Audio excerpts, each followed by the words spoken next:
Assalamualaikum warahmatullahi wabarakatuh. Yang saya hormati Bapak Ainul Mahbubillah selaku dosen pengampu mata kuliah mikrobiologi industri, dan perkenalkan, nama saya Marisa Lestari. Di sini saya akan mempresentasikan dari jurnal yang berjudul Pabrik Sel untuk Produksi Insulin. Dari jurnal penelitian yang terdapat 3 latar belakang. Yang pertama, diabetes, yang kedua, teknologi manufaktur, dan yang ketiga, DNA rekombinan.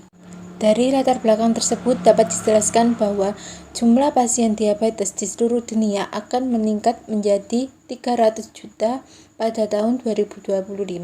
Maka perlu kita ketahui bahwa penyakit diabetes terjadi ketika tubuh tidak dapat mengatur kadar glukosa dengan baik. Penyakit diabetes juga memiliki dampak untuk organ tubuh, contohnya penyakit jantung, kerusakan ginjal, dan kerusakan saraf. Jika penyakit diabetes ini tidak segera ditangani, maka akan menyebabkan dampak yang serius. Maka dari permasalahan tersebut dibutuhkan insulin untuk membantu penyembuhan diabetes tersebut. Dan jika penderita diabetes tersebut semakin meningkat, maka insulin yang dibutuhkan juga semakin banyak. Kebutuhan insulin akan meningkat berlipat ganda, sekitar lebih dari 16.000 kg per tahun. Akan tetapi manufaktur tersebut tidak mencukupi karena sudah banyaknya pasien diabetes tersebut. Selain manufaktur tidak dapat mencukupi, kapasitas produksi insulin juga sangat rendah dan terkendala biaya yang tinggi. Maka dari jurnal ini kita membuat insulin berbasis tanaman transgenik dengan menggunakan hewan uji coba pada mencit.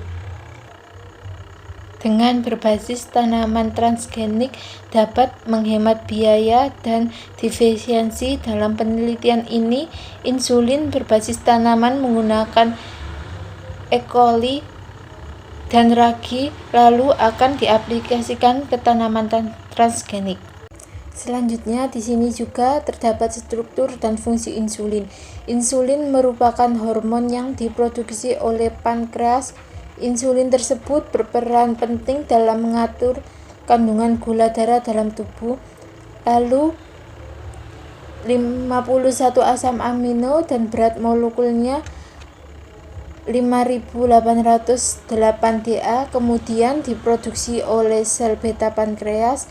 Lalu insulin disintesis sebagai polipeptida tunggal, kemudian prepoinsulin menyimpan peptida sinyal 24 residu, kemudian peptida sinyal dibelah saat polipeptida translokasi ke dalam retikulum endoplasma manusia dan menghasilkan proinsulin. Kemudian proinsulin melalui berbagai peningkatan dan pembelahan sampai menghasilkan pelepasan fragmen yang disebut peptida C.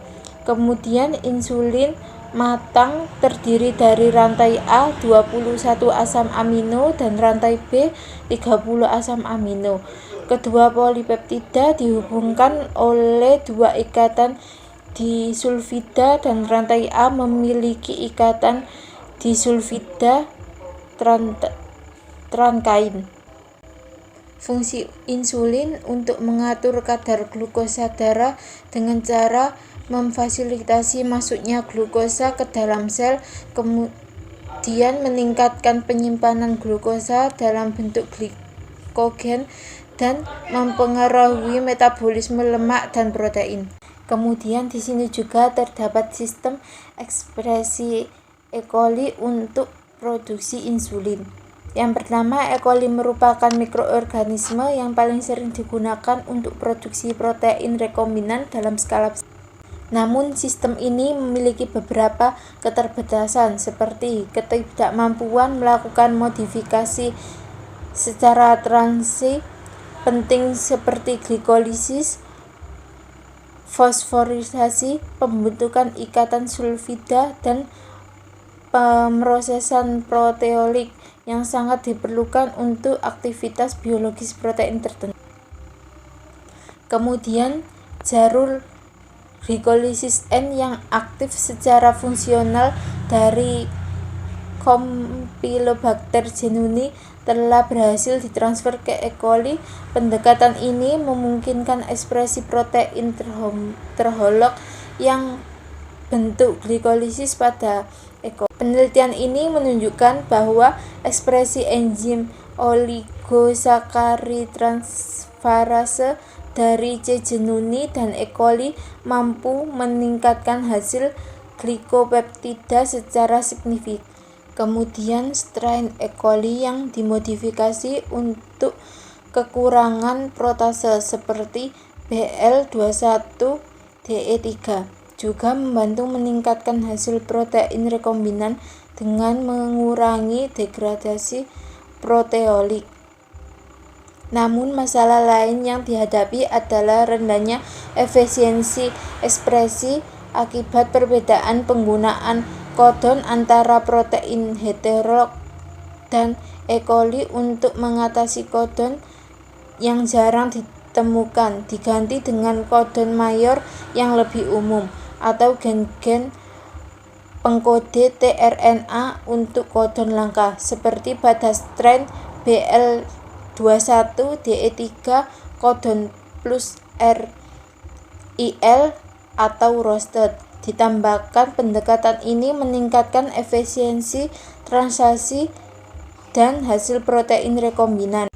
Kemudian, untuk menghasilkan protein aktif secara biologis, protein rekombinan termasuk insulin yang diekspresikan sebagai badan inklusi memerlukan perlarut ulang dan pelipatan kembali.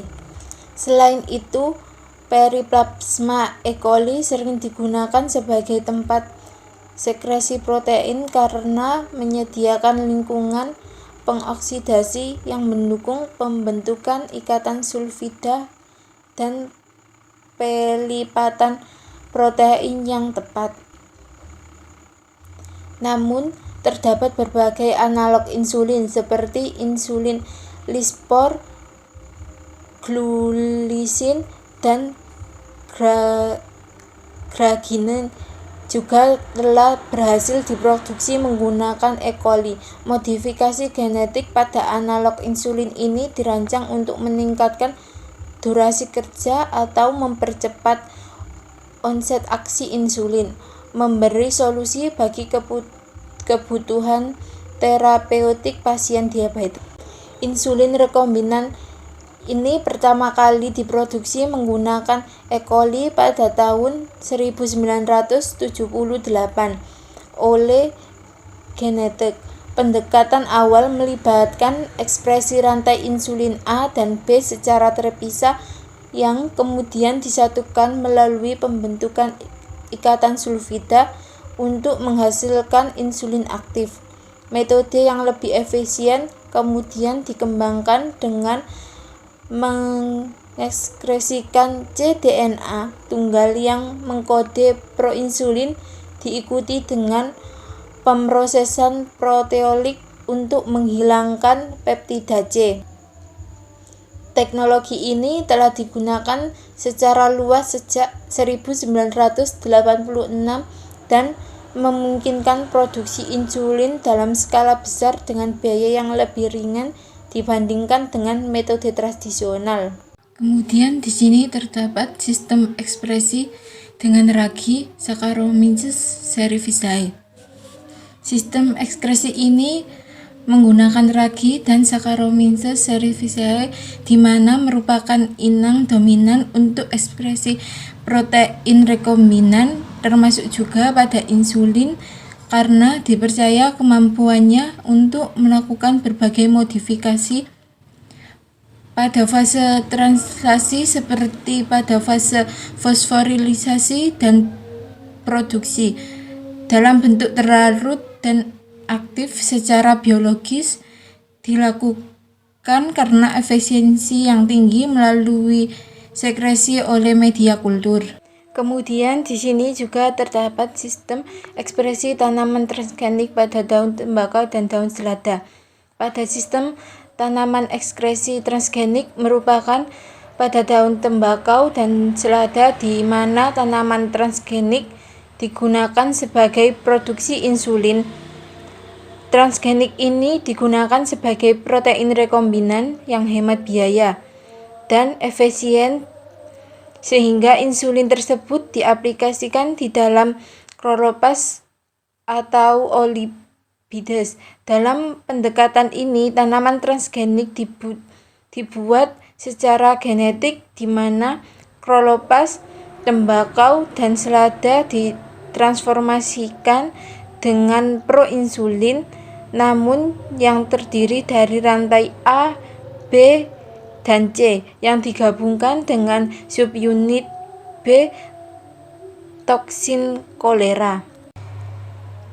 Dan dari hasil tersebut telah diamati bahwa hasil tanaman transgenik yang kuat secara genetik dengan daun tembakau dan mengakumulasikan proinsulin hingga 47% dari total protein dan daun selada tua, mengumpulkan 53% proinsulin dari total protein daun tersebut, seperti yang telah saya tampilkan pada tabel di atas.